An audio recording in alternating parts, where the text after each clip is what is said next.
Now the question is, why do some people stand their ground and make something change versus other people just kind of accept things? Why do some people make bold decisions and other people make decisions that are based on trying to hang on to what they've got? Well, that's a more complex question to answer than we might have in a few minutes in this one session, but it is one that I've spent my life studying, because when you can change your decisions, you can change your life. When you can change the force that controls your decisions, you can change anything in your life. At some level, we have certain beliefs and values. But if I was going to make it simple, I'd say there's two things that determine your choices. The first thing is the state of mind and emotion you're in at that moment.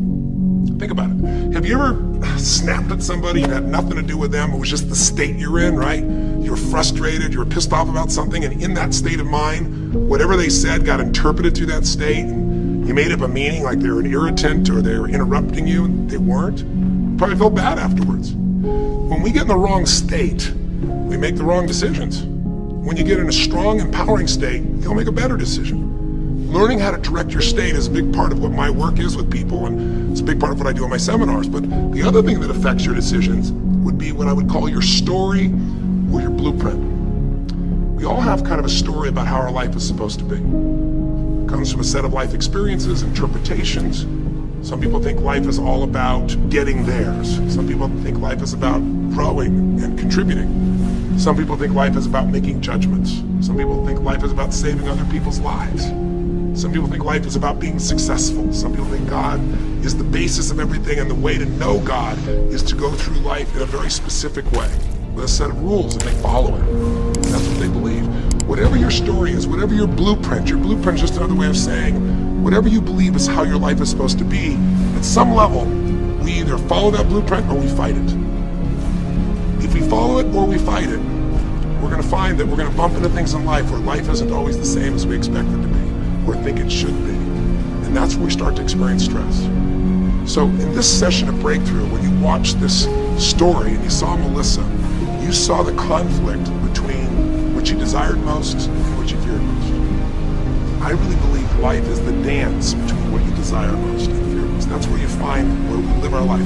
The dance between what you want most and what you fear most. That's where all that energy is in life. So what does she want? She wants to be famous. She wants to be able to sing and have everyone hear her voice and be able to touch everyone. She wants to contribute. She wants to share her gift, and she definitely wants to be famous and successful. She needs to be closer to her children. And one of the big challenges in life is oftentimes what we want and what we need are two different things. She has 5 boys. They're all extremely young, as I'm sure you saw. And she has a husband, and while they're all supportive of her going on this journey, somewhere along the line, she lost that connection to what was most important. Now, is she a bad person to make bad decisions? No, good people make bad decisions when they get in lousy states, when our ego gets involved, or when we start believing our story. And here was the story she had. Being a mom's important, but the bigger gift God gave me is my singing voice. And once we get seduced into a particular story and we start to believe it, it takes a hold of our life and it controls all of our choices. And then pretty soon, bad choice on top of bad choice on top of bad choice starts to affect our life. Can you relate? How many times you've made some choices that you wish like hell you would have made a different decision back then, or that no one ever knows the stupid decisions you made? I know I can relate to that. So what I want to talk to you about today for this brief little session is how to break through a crisis. Crises happen, whatever type of crises you go through in your life, and I know you've had many, when we make some choices unconsciously and we get consequences. And we make them unconsciously because we're trying to get what we want. We don't really know what we value most. We don't know what we need. And we find ourselves waking up one day and going, why is my life this way?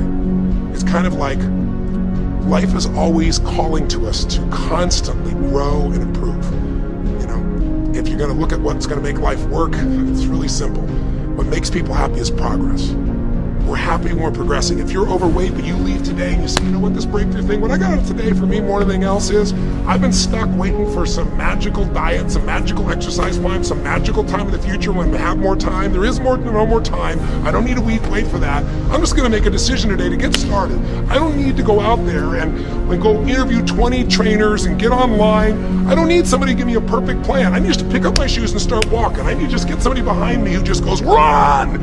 I don't need to wait for perfection. perfection. I'm gonna do something right now. I choose to get fit, I choose to walk, I choose to run, I choose to go join a club. I'm doing it now.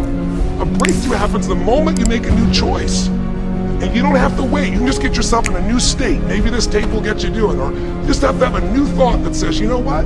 I made choices in the past. I'm overweight because I chose to eat this and this. I'm not going to eat it anymore. I'm changing now. You can change your whole life real fast with just a few choices. But if you don't make the right choices, eventually you're going to face a crisis. Crisis is when you made so many poor choices that sooner or later life shows up, and instead of asking gently for you to change and improve, to grow, to make progress, to be happy, life, when it's a crisis, now demands change. It isn't asking anymore. We borrowed money as a society and we overspent and we talked about changing and we knew we had to change, and now a crisis happens and guess what? Nobody has a choice. The game has changed. And what crisis does is it melts us down. It melts us down so that we can recast our life. We can remold ourselves. And usually on the other side, our life is greater because as we go through that crisis, we have to grow. Everybody wants change. Nobody wants to do it. Everybody, I should say, wants progress, but nobody wants to change. Everybody wants their life better, but nobody wants to do the push-ups, the running, have the economic or emotional discipline to make it happen. But if you're watching this right now and you're still with me, some part of you wants more. And I'm saying to you, choose it. And the way you're going to choose it is really simple. If you're in that crisis, what keeps you in the crisis is probably because you're being reinforced. Most people, they overeat, or they smoke, or they drink, or they yell at people. They keep doing it because they're rewarded.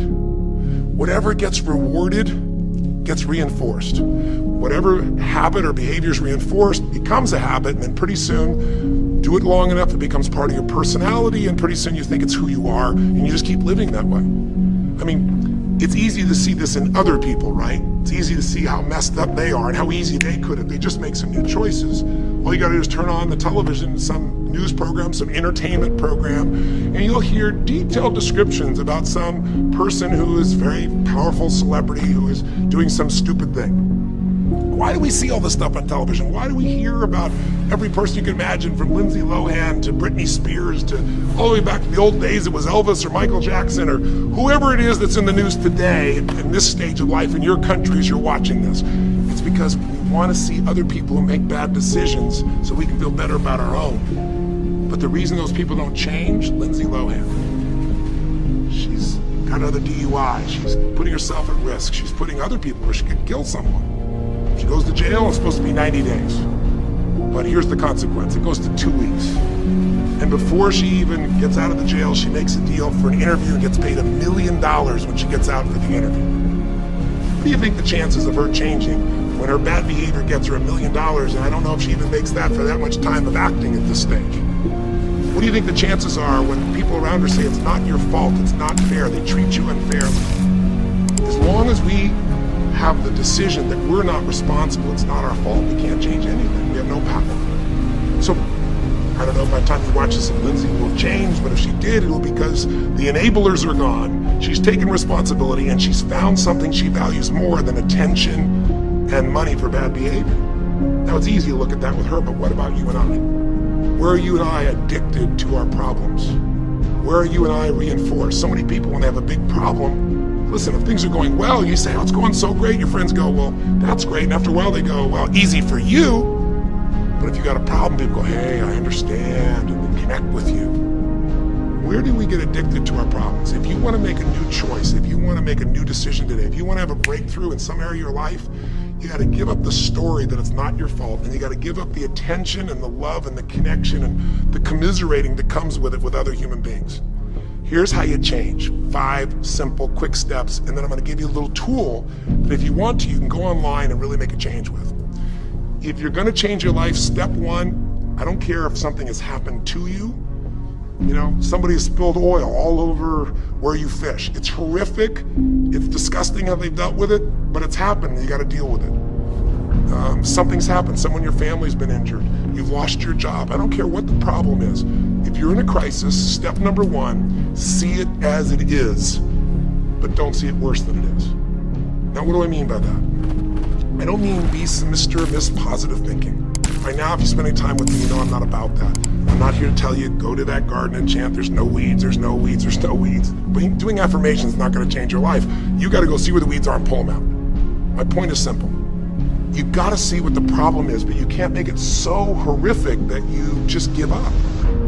Today, this is the first generation in almost 100 years of Americans who now believe, the majority of Americans now believe, that the quality of life for themselves and their kids in the future is going to be worse than the past. They have, in other words, nothing to look forward to. 63% of the US as of today. Wow. When you start thinking there is no future, you go into what we call learned helplessness, a place where you just kind of give up. And if you get to that place of giving up, then you have no power over your life. That's when people get depressed. That's when people do crazy, stupid things. That's when people want to turn to drugs or alcohol or sometimes suicide or just total frustration and anger, and their life starts to do the opposite of a breakthrough. It becomes completely stuck and in pain or in ongoing suffering. If you and I are going to break out of that, we got to see it as it is. We're not here to be positive thinking people. You got to see what's really going on. But if you're overweight, you can't say to yourself, well, I'm big boned. That's not why you're overweight. You're overweight because you don't work out, you eat certain things, you eat Cheetos all day long, watching TV. I don't know what it is you do, but I know it's not just because you're big boned. You don't want to make it so it's outside your control or you can't change it. So see it as it is, but don't say it worse than it is so that you have no reason to try. Does that make sense?